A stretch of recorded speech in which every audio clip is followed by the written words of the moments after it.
반갑습니다. 엑셀을 디자인하는 튜터 엔젤입니다. 이번 시간에는 온라인 쇼핑몰 매출 현황에 대한 보고서를 만들어 보도록 할 겁니다. 다음 시간에는 온라인 쇼핑몰 매출 관련 대시보드를 한번 만들어 보도록 할 겁니다.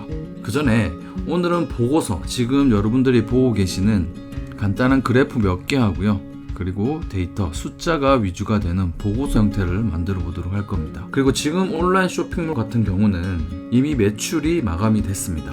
지금 여기서 출력되고 있는 날짜는 1월부터 4월 정도까지 매출이 마감이 된 상태라고 봐주시면 되고요. 현재 마감이 된 상태의 온라인 쇼핑몰 매출 현황을 이렇게 보고서 형식으로 한번 꾸며봤습니다. 마무리가 됐기 때문에 지금 여기에서는 추세 정도를 확인해 주시면 되고요. 디테일한 숫자들은 관련 부서, 관련 MD들이 확인해 주시면 좋을 것 같습니다. 그리고 이게 조금 복잡해 보이는 차트가 있죠. 꺾어선 차트가 있는데요. 여기에서는 상단에 있는 이 부분 있죠. 가장 상단에 있는 최고 판매 또는 최고로 고객이 많이 유입된 채널이 무엇인지 이런 식으로 확인을 해주시면 됩니다. 그리고 가장 적게 유입이 된, 그리고 가장 적게 판매가 된 채널의 상품은 무엇인지 이런 식으로 확인 용도로 차트를 만들어 봤습니다. 이렇게 굉장히 복잡해 보이지만 그런 의미가 있는 차트라고 봐주시면 됩니다. 이렇게 글자가 중심이 되고 또는 숫자가 중심이 되는 형태에서 이런 식으로 차트를 그려서 내가 보고 싶은 데이터를 이렇게 한눈에 볼 수 있게 만들어주는 형식의 시각화도 현업에서 자주 사용하는 방법이니까요. 참고해 주시면 좋을 것 같습니다. 자, 그러면 이런 식의 보고서를 어떻게 만들 수 있는지 문제 파일로 넘어가서 함께 작성해 보도록 하겠습니다. 온라인 쇼핑몰 매출 현황이라고 해서 여기 from to 시작하는 날짜와 마무리되는 날짜를 여기에 적어놨습니다. 여러분들이 마무리된 날짜, 그 시점을 찾아서 여기 입력해 주시면 좋을 것 같습니다. 그리고 온라인 쇼핑몰 매출 현황 이런 보고서 형태는 굉장히 많이 사용하는 보고서 형태라고 봐주시면 되고요. 우리가 현업을 진행을 할 때 간략하게 표를 만드는 게 가장 좋습니다. 그런데 이미 데이터 양이 많은 경우는 이런 식으로 좀 복잡하고 좀 화면이 작더라도 데이터를 전체 출력을 해야 될 경우가 있습니다. 현재 출력하고자 하는 온라인 쇼핑몰 매출 현황에서 키값이 되는 것은 판매 채널입니다. 판매 채널에 대한 매출을 키값으로 우리가 볼 거고요. 그 키값에 딸려있는 이 판매 수량과 매출에 대한 비중, 고객에 대한 유입수, 그리고 이 아랫부분에는 카테고리, 즉 상품별로 판매 수량, 판매 비중, 고객 유입수를 이렇게 각각 확인할 수 있는 보고서를 만들어 볼 겁니다. 자, 먼저 지금 여기에 보시면은 판매 채널별로 제가 값이 들어올 수 있도록 여기에 여러 칸을 만들어 놨거든요. 이 백데이터 구간을 먼저 한번 확인해 보도록 할게요. 여기 일자가 있고요. 마지막에는 비고란까지 이렇게 해서 온라인 관련한 매출 백데이터가 이렇게 들어가 있습니다. 여기 있는 백데이터 중에서 우리는 이 판매 채널에 대한 여기 공급가가 매출입니다. 여기 표시된 공급가가 매출이라고 봐주시면 됩니다. 그래서 우리가 이 공급가라는 매출 값을 가지고 차트를 한번 연출해 볼 거고요. 그리고 고객이 유입된 숫자, 그리고 수량, 내가 얼마나 판매를 했는지 구매 수량이라고 되어 있는데 판매 수량으로 바꿔서 출력을 해 볼 겁니다. 그래서 구매되어진 수량, 즉 판매자 입장에서는 판매된 수량이라고 봐줄 수 있겠죠. 그래서 여기 구매 수량과 공급가 중심으로 판매 채널과 상품에 대한 보고서를 작성해 보도록 할 겁니다. 먼저 여기서 우리가 출력하고자 하는 키값을 피벗 테이블로 운영을 해서 원하는 값을 받아오도록 하겠습니다. 그렇게 하기 위해서는 컨트롤 A 눌러서 데이터 범위가 잘 지정이 되었는지 확인해 주시고요. 삽입에서 피벗 테이블, 그리고 새 워크시트를 선택하고 확인해 보도록 하겠습니다. 첫 번째 필요한 값은 판매 채널을 행으로 이렇게 가져오도록 할게요. 그러면 온라인에서 판매가 이루어진 채널별로 이렇게 행값의 목록으로 들어온 걸 볼 수가 있고요. 그리고 여기 판매 채널을 통해서 우리는 매출, 즉 공급가라고 했죠. 이 공급가를 값으로 가져와 보도록 하겠습니다. 일단 채널별 매출을 확인하는 용도의 막대 그래프가 하나 필요하기 때문에 이렇게 출력을 해서 막대 그래프 하나 출력을 해 보도록 할게요. 여기 공급가 이 부분은 클릭해 주시고 마우스 오른쪽 버튼 눌러서 값 필드 설정 와주시고 표시 형식에서 사용자 지정 샵, 샵 0에서 지금 숫자 단위가 그렇게 크진 않아요. 1000단위 정도 되거든요. 그래서 쉼표 하나만 찍어서 여기는 1000원이라고 할게요. 1000단위만 절사가 되었죠. 그래서 뒤에 단위를 1000원이라고 이렇게 입력해 주도록 할게요. 확인. 그리고 여기 총 합계 값은 디자인에서 좀 제외를 시켜 보도록 할게요. 해제를 시켜 놓도록 할게요. 그리고 이 상태에서 삽입해서 막대 그래프를 2차원 형태로 하나 출력 받아 보도록 할 거고요. 여기에서 판매 채널, 여기 필드 값이 있는 부분은 잠깐 숨겨 놓도록 하겠습니다. 여기 왼쪽에 있는 세로 축 값은 지정을 해서 지워 놓고요. 그리고 주 눈금선도 선택해서 지우도록 하겠습니다. 요약도 선택해서 지워 주도록 하겠습니다. 그리고 플러스 단추 눌러 가지고 데이터 레이블 선택해 주도록 하겠습니다. 이렇게 되면 우리가 여기 1000원이라고 표시된 형식까지 잘 출력이 된 걸 확인해 볼 수가 있죠. 선택해 주시고 컨트롤 X 눌러서 잘라내 주시고요. 이 상단에 우리는 한번 출력을 받아 보도록 할 겁니다. 크기는 적당히 키워주도록 하겠습니다.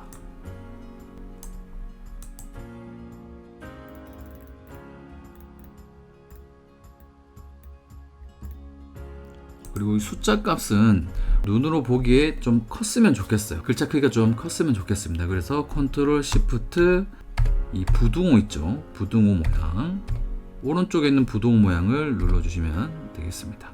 자, 너무 크니까 이 정도로 맞춰주고요.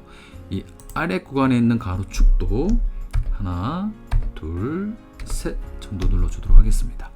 여기 막대 그래프 색깔을 파스텔 톤으로 좀 예쁘게 바꿔보도록 할게요. 그 전에 이 막대가 너무 볼륨감이 있으니까 선택을 해서 컨트롤 1번 여기서는 한 445% 정도로 맞춰 놓도록 하겠습니다. 그리고 첫 번째부터 여기 11번가가 있죠. 여기 한번 더 눌러 주시고요. 페인트 통 모양으로 와 주시고요. 단색 채우기에서 가장 위쪽에 있는 이 구간 있죠. 이 구간을 차례대로 이렇게 명도를 맞춰 가지고 하나씩 선택을 해 볼 겁니다. 여기 선택해 주시고 가장 왼쪽에서부터 하나씩 차례대로 선택을 해 주도록 하겠습니다.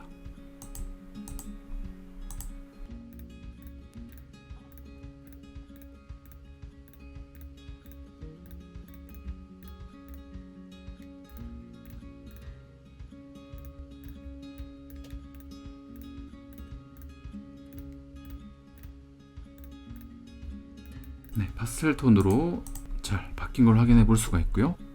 이제 11번가부터 홈앤쇼핑까지 판매 수량과 매출 비중, 고객 수에 대한 값을 불러올 수 있도록 피벗 테이블을 하나 더 운영시켜 보도록 할게요.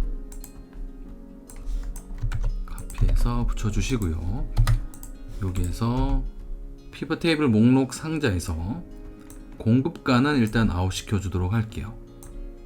여기서 지금 필요한 거는 구매 수량이 필요하고요. 그리고 고객이 얼마나 유입됐는지 고객 유입 숫자가 필요합니다. 그래서 이 판매 채널을 다시 한번 값으로 가져올게요.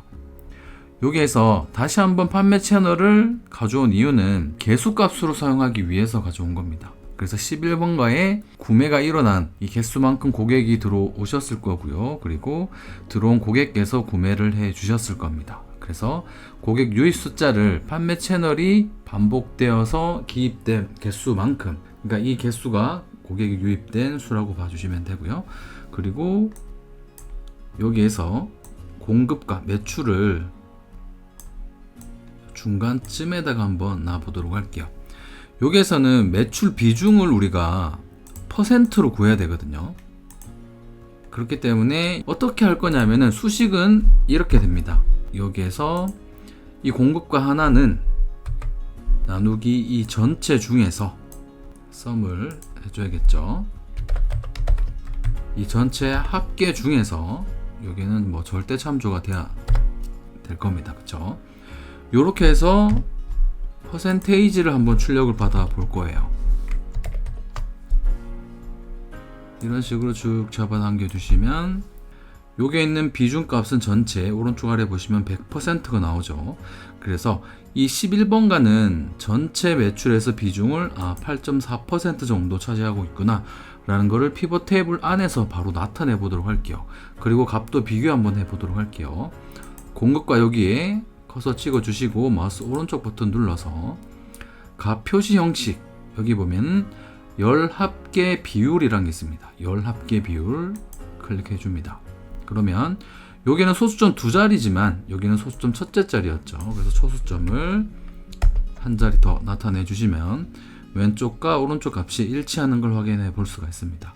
그래서 피벗 테이블 논리 안에서 마우스 오른쪽 버튼 값 표시 형식의 열합계로 구해주시면 아까 제가 짰던 논리와 똑같은 형태로 이렇게 매출 비중이 출력이 되는 걸 확인해 볼 수가 있습니다. 이 값은 확인을 했으니까 지워놓도록 할게요. 지금부터 여기에 있는 값을 여기에 차곡차곡 불러오면 될 겁니다. 먼저 상단에 목록이 필요하거든요. 근데 이 목록은 병합이 하나, 둘, 세 칸이 되어 있어요. 그렇기 때문에 여기 있는 값을 차례대로 갖고 오면 안 돼요. 여기서는 3번 건너뛰고 두 번째 행으로 넘어가고요. 3번 건너뛰고 다시 한번 그 다음 행으로 넘어와야 되는 논리를 짜야 되거든요. 여기에서는 그 논리를 어떻게 짤 거냐면 는 해주시고 indirect 함수 불러줄 거고요. 여기에서는 시트 2번이라는 이 시트 값이 필요합니다. 그리고 D열 안에 이 값이 들어있죠. 그래서 이 D열 안에 있는 값을 순차적으로 갖고 오면 안 되고 3칸씩 건너뛰고 복사 붙여넣기 할 때마다 병합된 자리는 가장 왼쪽 위라는 논리 규칙이 있죠. 그렇기 때문에 일단 여기에는 쌍따옴표를 해줍니다. indirect라는 함수는 수줍음이 많은 함수라고 제가 종종 설명을 드리긴 하는데요. 문자값 그대로를 주소값으로 바꿔주는 역할을 하는 게 indirect라는 함수가 하는 역할이죠. 그래서 여기는 D열로 시작을 하는 구간이기 때문에 D까지는 문자열로 입력을 해줄 거고요. 쌍따옴표로 마무리를 해줍니다. 여기 들어있는 문자값이 나중에 주소값으로 사용이 될 겁니다. 엔드 연산자 불러주도록 할 거고요. 여기서부터 이제 논리를 잘 짜야 되는데요. 여기서는 정수값이 3칸 이동할 때마다 숫자는 하나씩만 늘어나게 해 줄 겁니다. 그렇기 때문에 여기에서는 일단 int라는 함수를 쓸게요. 이 int라는 함수는 정수값만 출력을 해주는 함수거든요. 그런데 이 int만 사용해서는 안 되고요. 여기서는 괄호를 열어주고 괄호를 한 번 더 열도록 하겠습니다. 여기서 시작하는 행 번호를 잘 볼게요. 4번 행부터 시작을 합니다. 그래서 D4번이라는 행에 11번가라는 문자값이 들어있죠. 그래서 여기서는 D라는 값을 문자로 이미 입력을 해 놨기 때문에 이 int가 가져오는 이 값은 4라는 값을 가져와야지 D4번이라는 주소값을 완성시키면서 해당하는 문자값을 가져올 수가 있게 될 겁니다. 그래서 어떻게 해줄 거냐면은 컬럼이라는 함수를 불러주고요. 네 번째에 있는 값을 가져와야 되는데 규칙은 병합이 3구간이 되어 있어요. 그쵸? 앞에서 우리가 본 병합된 구간은 3구간 이렇게 되어 있었습니다. 즉 이렇게 3칸이 병합이 되어 있었고요. 그리고 값이 들어있는 자리는 여기였습니다. 그리고 다시 새로운 값이 시작하는 자리는 바로 하나, 둘, 셋, 넷. 처음에 여기 시작되는 값을 제외한다면 여기가 첫 번째, 두 번째, 세 번째가 될 때 여기에는 두 번째 행으로 넘어가는 숫자 값을 넣어줄 수 있게 만들어줘야 됩니다. 자, 이렇게 설명을 드리면 여러분들이 조금 어렵게 느껴질 수가 있을 겁니다. int 관련한 강의는 상단 카드를 통해서 확인을 좀 해주신 다음에 이 강의를 계속 시청해 주시면 좋을 것 같습니다. 이렇게 만들어주는 논리를 짤 거다라는 것만 일단 기억을 해주도록 할게요. 어쨌든 우리는 지금 온라인 매출 보고서를 만드는 데 집중을 해주시면 좋을 것 같습니다. 그래서 이 자리에서는 3칸을 움직일 때 숫자는 하나만 늘어나게 만들어 줘야 된다라는 게 포인트예요. 여기서는 임의의 숫자, 열번호 네 번째를 지칭해주는 숫자 D를 적어 줄 겁니다. 네 번째는 열번호 값 4를 가져올 수 있게 되겠죠. 뒤에 들어오는 행번호는 1을 넣어도 되고 2를 넣어도 되고 뭐 상관은 없습니다. 그쵸? 일단은 D1번 셀이라고 지정을 해 놓도록 할 거고요. 그리고 괄호를 닫고 빼기 4를 해줍니다. 요게 처음 시작하는 값은 반드시 int 안에 들어가는 값이 어떤 규칙성 있게 늘어나게 하기 위해서는 반드시 여기 들어가는 값이 0이 돼야 된다라는 거는 공식처럼 기억을 해주시면 좋을 것 같아요. 그리고 가로 닫고 나누기 3을 해줍니다. 이 나누기 3은 병합된 구간이 3칸이었죠. 그래서 하나, 둘, 3칸으로 움직인 다음 3으로 정수로 떨어지게 하려면은 숫자 3분의 1, 3분의 2, 3분의 3이 되는 이 지점이 필요하기 때문에 나누기 3, 이거는 병합된 개수라고 봐주시면 돼요. 우리가 만든 수식은 컬럼부터 해서 나누기 3은 지금 출력되는 값은 0입니다. 그쵸? 그렇기 때문에 우리는 강제로 네 번째 행에서 시작하라는 의미에서 가로 닫고 플러스 4, 강제로 행번호 4를 넣어주도록 할게요. 이 4는 지금 여기 컬럼부터 빼기 4 나누기 3 한 구간이 0이 되기 때문에 앞에 있는 D4번이라는 주소값을 완성시켜 주기 위해서 첫 번째는 0이 나올 거기 때문에 이렇게 넣어 준 겁니다. 그리고 인다이렉트 갈로를 닫아 주시게 되면 지금 첫 번째 출력되는 거는 D4번이라는 값이 출력이 되게 되겠죠. 그러면 11번가라는 값이 출력이 돼야 될 겁니다. 엔터를 쳐볼게요. 그러면 11번가라는 값이 나왔고 자동 채우기 핸들을 오른쪽으로 한 칸만 더 당겨 볼게요. 자, 그러면 옥션이라는 값이 튀어났습니다. 맞는지 한번 볼까요? 11번가 밑에는 옥션이라는 값이 들어있죠. 이 논리는 병합이 되어 있기 때문에 이 논리를 만들어 준 거예요. 만약에 병합이 되어 있지 않다면 이렇게 논리를 짜지 않아도 되겠죠.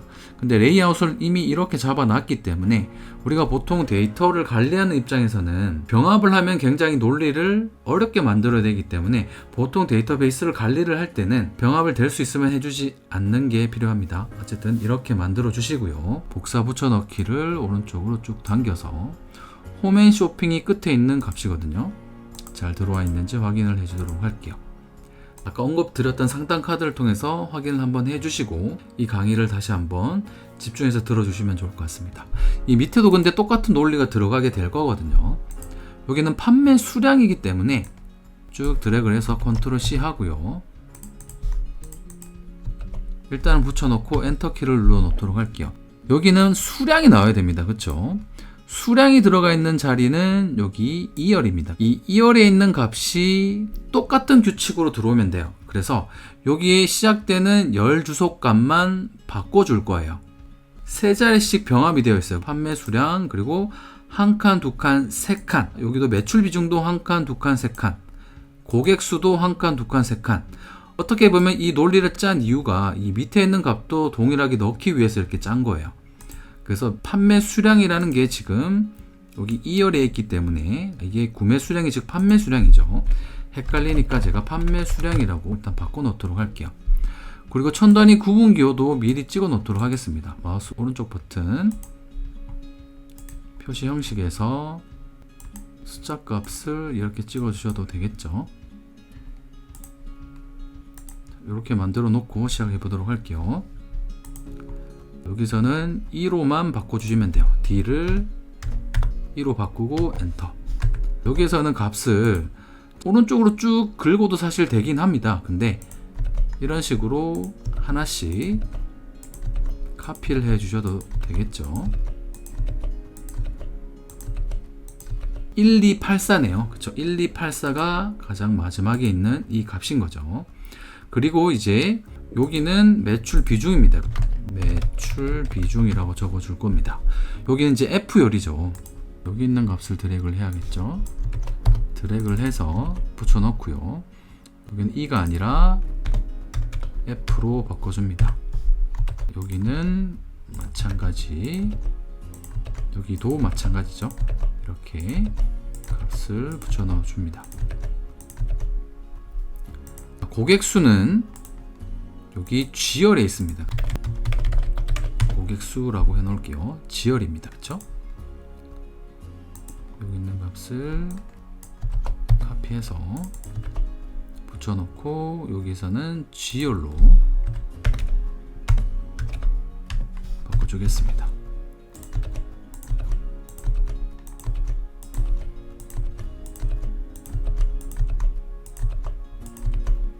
됐습니다. 지금 우리가 사용했던 이 인다이렉트 논리가 병합된 구간에서는 굉장히 까다롭지만 유용하게 사용할 수 있는 논리이기 때문에 여러분들 불가피하게 레이아웃을 이렇게 병합을 해야 될 경우는 인다이렉트 함수를 그냥 먼저 떠올려 보시면 좋을 것 같습니다. 이렇게 일단 해주시고 int 함수 그리고 mode라는 함수도 있는데 이 세 가지 함수는 꼭 기억을 해주시면 좋을 것 같아요. 여기에서는 int와 indirect 함수 조합으로 여기 있는 표를 완성을 했습니다.